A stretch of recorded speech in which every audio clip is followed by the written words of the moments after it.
Understood the sacrifices that we were making. We understood the condition and the landscape that we were going into, along with the bubble and everything that was not only going on the floor, but also off the floor with the social injustice and police brutality and systemic racism and voter suppression. There was a lot of things that was going on off the floor. Some things you control, some things you can't control, but you just try to keep the main thing. And while we were playing the game, we was focused on what our job was at hand. And then, after the game where we weren't playing, we was focused on some things that guys were very passionate about. So, was able to kill two birds with one stone in that instance. And to follow up on that, you more so than anyone else in this club can tell your teammates what it will be like to defend the championship. What will you tell them about that? I guess the bullseye just becomes even greater, even if that's even possible.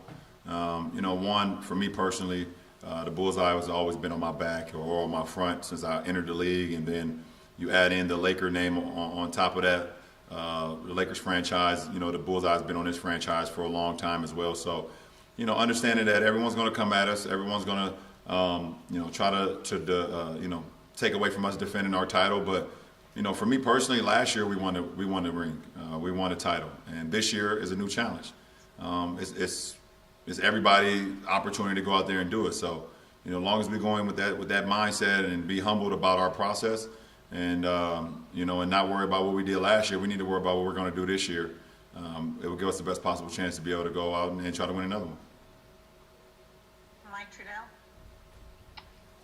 Hey, LeBron, I know it couldn't be much earlier for this question, but just your initial impressions on the new guys coming in, how they impact and how they evolve the team from where it was last year on both sides of the floor. Well, it's definitely too early to tell, but we're just so excited to have those guys here. Having Wes, Dennis, obviously Trez and Big Mark. We're extremely excited to have those guys here. And we're just working our habits, working our, what we want to do as a team, both defensively and offensively. And everyone is in tune. Everyone is excited. But it's a process, and it's going to get better and better every single day, every single practice. And, that's what it's all about. But we love what we've brought to this ball club along with the guys that's returned. And then just bigger picture, the significance of both you and AD and the contract extensions and what you think that means for the two of you in the franchise. Well, what it means that we're here and we're committed to this franchise. We're going to give everything that we got to this franchise. That's what it's all about. And the Lakers believe in us, and and they rewarded us with those contracts, and we just try to go out there and earn them every day. Both on the floor and off the floor, try to make an impact not only at what we do on the floor, but also make an impact off the floor and how we carry ourselves as men as well. So, it's a great partnership. Dave. Hey, LeBron. So this will take you in a pretty rarefied air, this contract, 20 years in the league. Have you thought about what the future could look beyond that in terms of how long you'll want to stick around?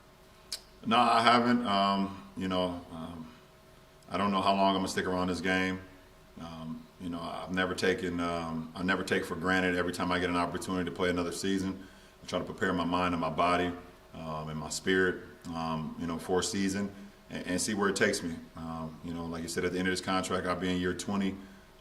The best thing about it is that the year I'll be a free agent will be the same year my oldest son graduates high school. So I'll have some options to see, for me personally, what I want to do forward, to be around my family, being around my son more, or continue to play this game that I love, with great health and great spirit. So we'll see. Like I said, I don't look too far in the future as far as myself. I just try to give the game as much as I can in the time being, and see what happens. So I've been blessed to be a part of this, a part of 18 straight training camps, and I'll never take that for granted. Chris McGee. Hey, LeBron. Congratulations on Arnold being the first athlete to ever be named 3-time Sports Illustrated Sports Person of the Year. I would assume that is an amazing honor, but considering where we are as a world, does this one have a little more special meaning to it? First of all, thank you. It definitely does. And you see the class that I was in, in the group that I was in, the men and women that I was a part of. Understanding that we're more than athletes. And being able to go out there and not only perform at a high level in what we do as far as our profession, but also being able to change lives and create opportunities and empower people and inspire people off the floor, not only in our communities, but all over the world. So it means a lot, to be a part of that group and, like you said, to be the first ever 3-time winner of this award. I'm very humbled. It means a lot to my family and my friends and, my kids at my foundation and my school back home and my city of Akron, where I come from. It's a great time. Dan Weinke. Hey, LeBron. What was your first reaction when you heard December 22nd for a season, and how did that change kind of your off-season plans from that point forward? I was like, wow. Oh, and I said, oh. Just being completely honest, I wasn't expecting that because early conversations were going on that I was hearing that there would be kind of a mid-January start, and the training camp would kind of start after Christmas. We'd have an opportunity to spend Christmas with our families, so I had already planned a vacation with my family for us to go somewhere, which I haven't been able to do, obviously, since I've been in the league, and so I had to switch up a lot of things.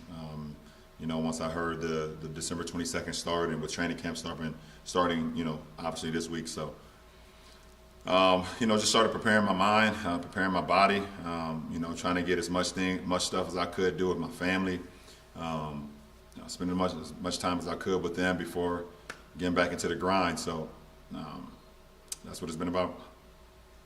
Album. Hey, LeBron.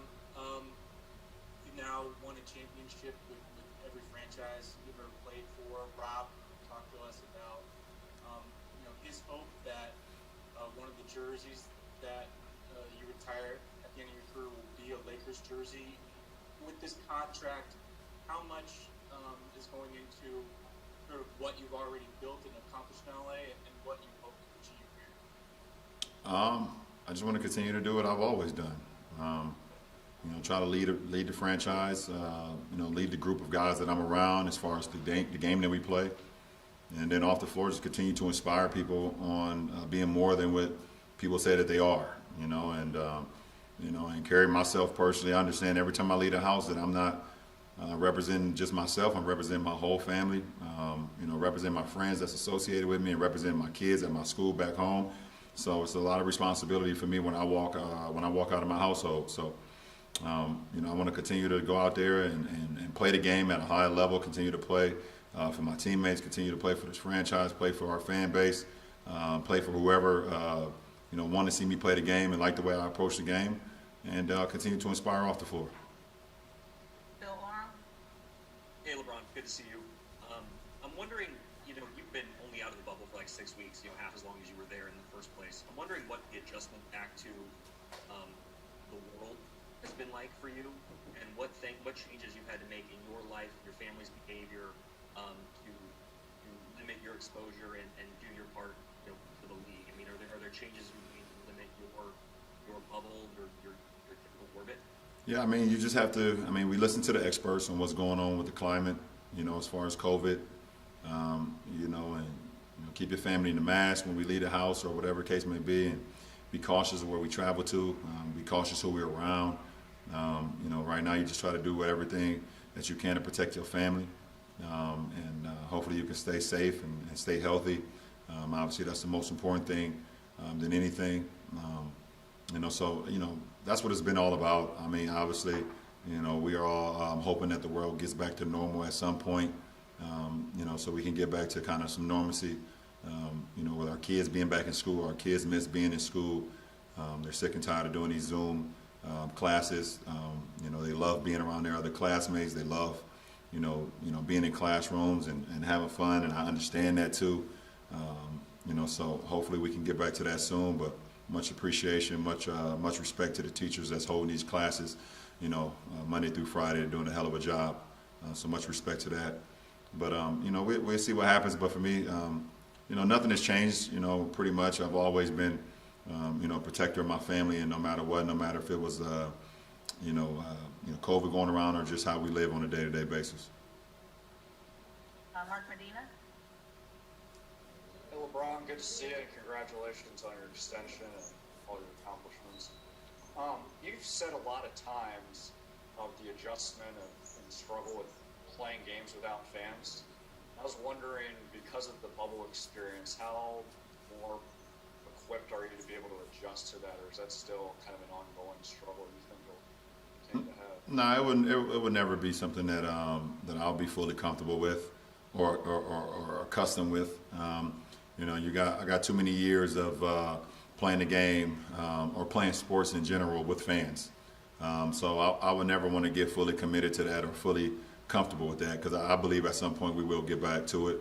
Hopefully, I'm still playing, and hopefully I'm still in uniform. That's the hope, obviously, and I believe it will happen sooner than later. So, but I have the ability to go out there and channel, my focus, understanding that I could get to that point of where knowing there's no fans there, but it would never be something that's comfortable or something that I could be accustomed to or something that will feel regular, because I've played so many years throughout my life since I was, I guess, 8 years or 9 years old when I first started playing organized sports where fans were there, and it's just all a part of it. Fans is a part of this game, is a part of sports. You could just look at some of the greatest sporting events ever of a course of time, and obviously you can see the impact that fans make. So they're truly missed from every sport that goes on in the world. Let's take a few more here. BT. What's up, Ron? What's up, B? Appreciate you. Things are good. How do you think your more than a vote worked out in this season and next for the organization? I think it worked out great. We was able to set out a plan and then execute that, and it was about basically educating and empowering people in their communities to get out there and exercise their right to vote.